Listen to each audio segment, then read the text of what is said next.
আমাকে ব্ল্যাকমেল করছো নাকি? এই দেখো, এত বড় ঝুঁকির কাজ করতেছি, আপনি বলে তো আমি 500 টাকা চাইলাম, নাহলে অন্য কারো হলে না 5000 টাকা চাই তো। এই ছবির বিনিময়ে একটা সংসার ভাঙবে, দুজনে আলাদা হবে, আপনি শান্তি পাবেন, তা আপনি 3000 টাকা দিবেননি? ঠিক আছে, আমি না হয় আপনার একটা ছবি পাঠাচ্ছি, আপনি আমার 500 টাকা দিয়ে দিন। তবে হ্যাঁ, টাকা কিন্তু আমার আজই লাগবে। ডেঞ্জারাস লোক তো তুমি। কি যে বলেন, আমরা এই লাইনে কাজ করতেছি, আমাদের ডেঞ্জারাস না হলে হবে? নিজেকে বাঁচিয়ে চলতে হবে নি?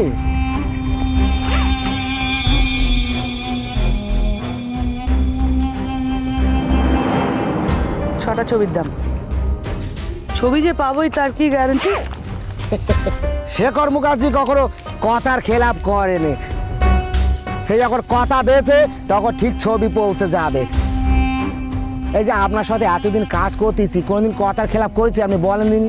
ছবিগুলো যেন ঠিক সময়ে পৌঁছয়, মানে আমার ছেলে কলেজ যাওয়ার আগে, আমার স্বামী কোর্টে যাওয়ার আগে, মোট কথা বাড়িতে যখন সবাই থাকবে তখন যেন ছবিটা পৌঁছয়।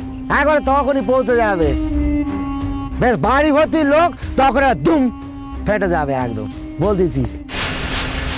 তাহলে ও দিদি, তাহলে আমি এখন আসতেছি, ঠিক আছে? শোনো, হ্যাঁ হ্যাঁ বলেন দিদিমণি। এখানেই কিন্তু শেষ নয়, এখানেই থেমে যাওয়ার লোক আমি নই। সে তো আমি ভালো করে বুঝতেই পেরেছি। এরকম একটা ঘটনার পর আমার ছেলে ওই মেয়েটির সঙ্গে কিরকম আচরণ করছে সেটা আমায় দেখতে হবে, লক্ষ্য রাখতে হবে। হ্যাঁ, ঘেন্নার চোটে ও যদি নিজেই সম্পর্ক শেষ করে দেয় তাহলে এক কথা, তা যদি না করে তাহলে এই খুনের কেসটা তুমি কাউকে দিয়ে কোর্টে আনাবে। হাই দেখো, খুন তো হয়নি কো, আর তারপরে কেসটা যদি কেউ কোর্টে যায় না, সে একবার ডা হেরে যাবে বলে দিচ্ছি। আরে ও তো বলি দেবে যে নিজের বাঁচানোর জন্য, নিজের সম্মান রক্ষার জন্য এই কাজটা করেছে। উকিলটা কে, তুমি না আমি? কেন আপনি? তাহলে তুমি কেন এত ভাবছো, কেন এত মাথা ঘামাচ্ছ আমি বুঝতে পারছি না তো। একটা কেসকে পুরো উল্টো করে ঘুরিয়ে দিয়ে কিভাবে প্রেজেন্ট করতে হবে সেটা তো তোমাকে শিখতে হবে, জানতে হবে নাকি? হ্যাঁ, তা অবশ্য ঠিকই, তবে আমার কি মনে হয় তো জানেন, যে যখন এই বোমটা পড়বে না, তখন আপনার ছেলে ওই বৌমাকে নিয়ে আর পাশে শোবে না, মানে সংসার করবে না। তাছাড়া ও তো জানবে যে সবাই জেনে গেছে, ও যে ইচ্ছা করে ফাঁদে পড়েছিল সেটা বলা তো আর দরকার নেই কো। তাছাড়া এমনও তো হতে পারে যে জেনে বুঝি ইচ্ছা করে ওখানে গিয়েছিল। ঠিক বলেছো তুমি। আচ্ছা, আমি যদি তোমাকে ডেকে পাঠাই, তুমি সব সত্যি কথা বলবে? ও মা, আমি কি সত্যি কথা বলবো? আমি না কিছু বুঝতে পারলাম না, ভালো করে বলদিনি। না, তুমি বলবে ও তোমাকে ধরেছিল টাকা রোজগার করবে বলে, তাই তুমি ওই জায়গার সন্ধান দিয়েছো ওকে, এইটুকু বলতে পারবে তো? ও ম্যাডাম, আপনি আমরা ফাঁসাতে চাইছেন? নিতান্ত যদি প্রয়োজন হয় তাহলেই বলবে। তুমি নিশ্চিন্তে থাকো, তোমাকে নিয়ে ওরা থানা পুলিশ করবে না। এর সঙ্গে আমাদের বাড়ি জড়িয়ে আছে, বাড়ির বউয়ের কলঙ্ক এটা, এটা নিয়ে ওরা টু শব্দটি করবে না। দেখেন, টাকা পেলে আমি কোনো কাজ করতে পারবো নি এমন কোনো কাজ নেই কো, বুঝলেন? আসলে আমি না বেশ অনেক বড় লোক হতে চাই, বুঝলেন? বেশ বড় লোক, বেশ বড় লোক। আসলে কি হয়েছে, আমার যে একবার টাকা পয়সা নি তা না, বুঝলেন? টাকা পয়সা আছে মোটামুটি, আমার যা আছে মোটামুটি চলে যাবে। তবে কি জানেন তো, বড় লোক হওয়া না বড্ড শখ। বড় বড় বাড়ি, এই বড় বড় গাড়ি, আর এই বড় লোকদের মধ্যে বেশ আবভাব না, আমার না বড্ড শখ। আর এইসব হওয়ার জন্য তো অনেক টাকার প্রয়োজন, আর এই টাকা রোজগারের জন্য যা করতে হয় আমি তা করব। আপনি আমারে বলতেছি, বুঝলেন? আপনি আমারে যখনই ডাকবেন না তখনই আমি হাজির হয়ে যাব। আর আপনি যখন আসেন আমার তো আর কোনো চিন্তা নেই, তবে হ্যাঁ, আমার ওই আশার দাম কিন্তু লাগবে। সেটা বুঝতেই পারছি, টাকা ছাড়া তুমি এক পাও হাঁটো না। যাকে আপনি এটা বুঝে গেছেন, এটা আমার খুব সুবিধা হয়েছিল, বুঝলেন? মানে এরপর যখনই আমার ডাকবেন বেশ ভালো টাকা খরচা হবে, এটা আপনি বুঝে গেছেন। আমি প্রাণপণ দিয়ে খেটে কাজটা করে দেবো। এখন তাহলে আসি ম্যাডাম। আপনি বুঝতে পারছেন আমি একটা বিপদের মধ্যে পড়ে গেছি।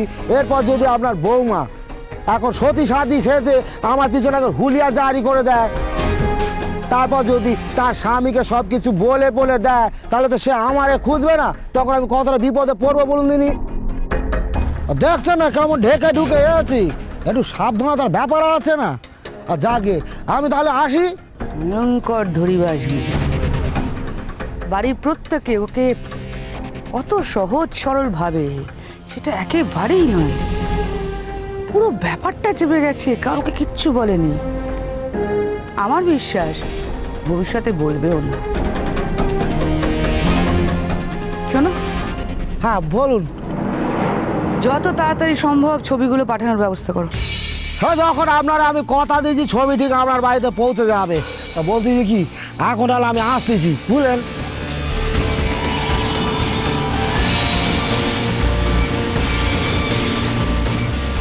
তোমাকে আমি ওই বাড়ি থেকে তাড়াবোই গঙ্গাবতী। তুমি আসার পর থেকেই দেবজিৎ আমার হাতছাড়া হয়ে গেছে। দেবজিৎ আজকাল রাধা নাম জপ করতে শুরু করছে। তোমাকে না তাড়াতে পারলে রাধাকে জব্দ করতে পারবো না তো। তাই আমার প্রথম গুটি তুমি। তোমাকে আমার পথ ছেড়ে সরে যেতেই হবে।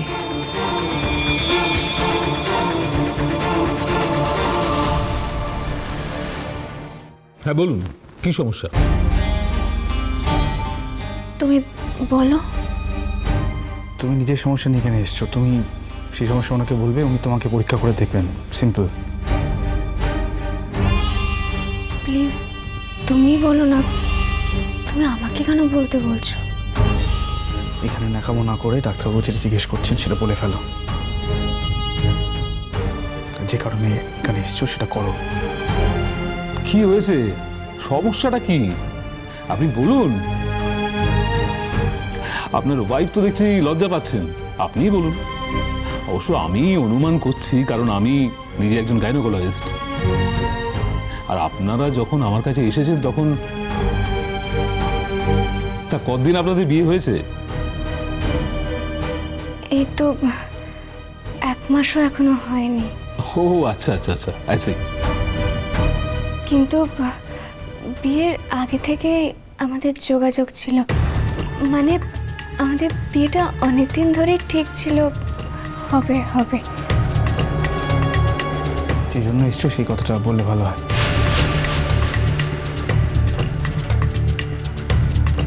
ডাক্তারবাবু। হ্যাঁ বলুন, কি অসুবিধা আপনার? ডাক্তারবাবু, আমি মিস করছি। কতদিন ধরে? 2 বার মিস করেছি, এবার নিয়ে 3 বার হবে। ও আই সি। তা আপনি কি কনফার্ম করেছেন, মানে কোনো টেস্ট করে নিয়েছেন কি? না ডাক্তারবাবু, সেই জন্যই আমি আপনার কাছে এসেছি। এখন তো বাড়িতেও টেস্ট করা যায়। আপনি তো বাড়িতে টেস্ট করে নিজেই বুঝে নিতে পারেন, সেটাও আপনি করেননি। এখন তো ওই কিট বাইরে কিনতেও পাওয়া যায়। ডক্টর, আমি চাইছি যে আপনি নিজে টেস্টগুলো করুন, আর আপনি টেস্ট করে রিপোর্টটা আমাকে দেবেন। ওকে ওকে ওকে, আপনি যা বললেন তাই।